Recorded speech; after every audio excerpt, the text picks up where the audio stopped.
한강을 이야기할 때 사람들은 보통 잠수교 야경, 반포대교 분수, 세빛섬의 화려한 조명을 먼저 떠올립니다.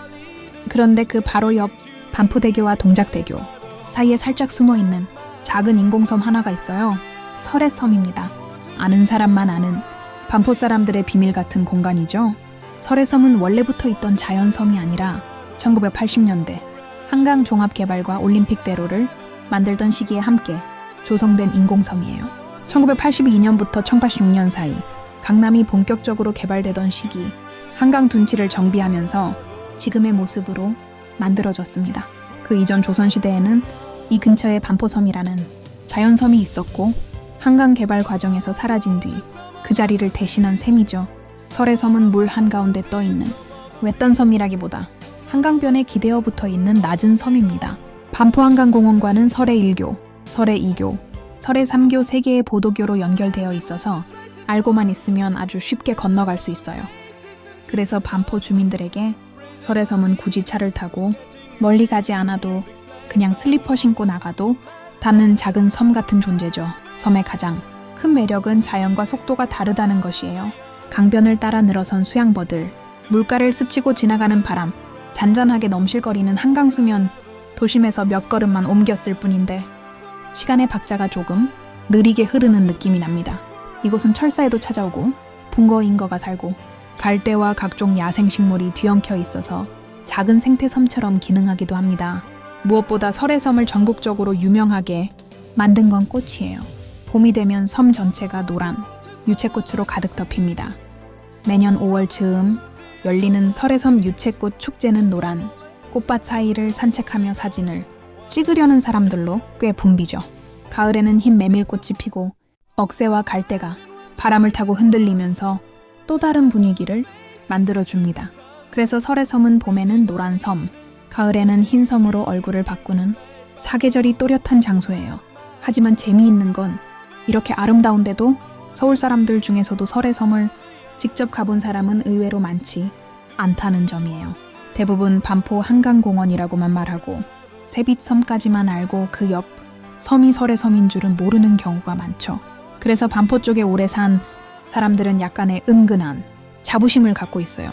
여기 진짜 예쁜 곳은 따로 있는데 설해섬은 우리만 아는 데야. 이런 마음이 조금은 있거든요. 설해섬은 그런 사람들에게 기억이 겹겹이 쌓이는 장소가 됩니다. 연인들이 처음 손을 잡고 걸었던 길, 아이가 자전거를 처음 배웠던 흙길, 반려견이 신나게 뛰어다니던 잔디밭, 누군가에게는 그냥 한강의 한 구역길 뿐이지만 반포 사람들에게 설해섬은 자기 인생의 한 장면이 저장된 무대 같은 공간인 거예요. 요즘 들어 설해섬의 풍경은 또 다른 변화를 맞고 있습니다. SNS와 여행 블로그, 영어, 중국어 관광 사이트에 설해섬의 유채꽃과 석양 사진이 하나둘씩 올라오면서 이제는 외국인 관광객들도 조금씩 찾아오는 스폿이 되었어요. 한강 투어를 하던 외국인들이 반포 설해섬 아일랜드를 검색하고 유채꽃밭 피크닉 석양 사진을 보고 일부러 찾아오는 거죠. 특히 봄에는 카메라를 든 일본, 동남아, 유럽 여행객들이 노란 꽃밭 사이에서 사진을 찍고 드론을 띄우고 아이그 소울이야 하면서 감탄하는 모습도 쉽게 볼 수 있습니다. 앞으로 설해섬은 분명 더 유명해질 섬입니다. 반포대교 무지개 분수 세빛섬 밤 야경 사진으로 이미 세계적인 홍보가 된 상태에서 조용한 자연과 꽃, 산책을 즐기려는 여행자들이 점점 더 이 다음 장소를 찾게 될 테니까요. 한강변의 화려한 야경 뒤에 숨은 조용하지만 너무 예쁜 섬이 있다는 입소문이 퍼질수록 설해섬은 서울을 대표하는 로컬 스팟으로 성장할 가능성이 아주 큽니다. 그래도 나는 설해섬이 너무 관광지처럼만 변하지 않았으면 하는 마음도 살짝 들어요.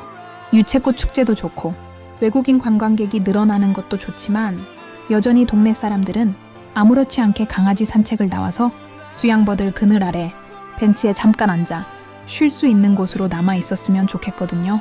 한강 둔치가 개발되던 1980년대에 탄생한 인공섬. 하지만 그 위에 쌓여온 수십 년의 산책, 사랑 추억 덕분에 이제 설해섬은 단순한 인공 구조물이 아니라 반포 사람들의 시간과 이야기가 자라난 작은 생명체 같은 섬이 되었습니다. 그래서 이렇게 말할 수 있을 것 같아요. 설해섬은 지도로 찾을 수는 있어도 진짜 설해섬의 매력은 걸어본 사람만 안다. 그리고 이제 그 비밀을 외국인들까지 하나둘 공유하기 시작했다. 멀지 않은 미래에 설의 섬은 서울에 가면 꼭 한번 걸어봐야 하는 한강의 섬으로 전 세계 사람들에게 더 널리 알려질 것이다.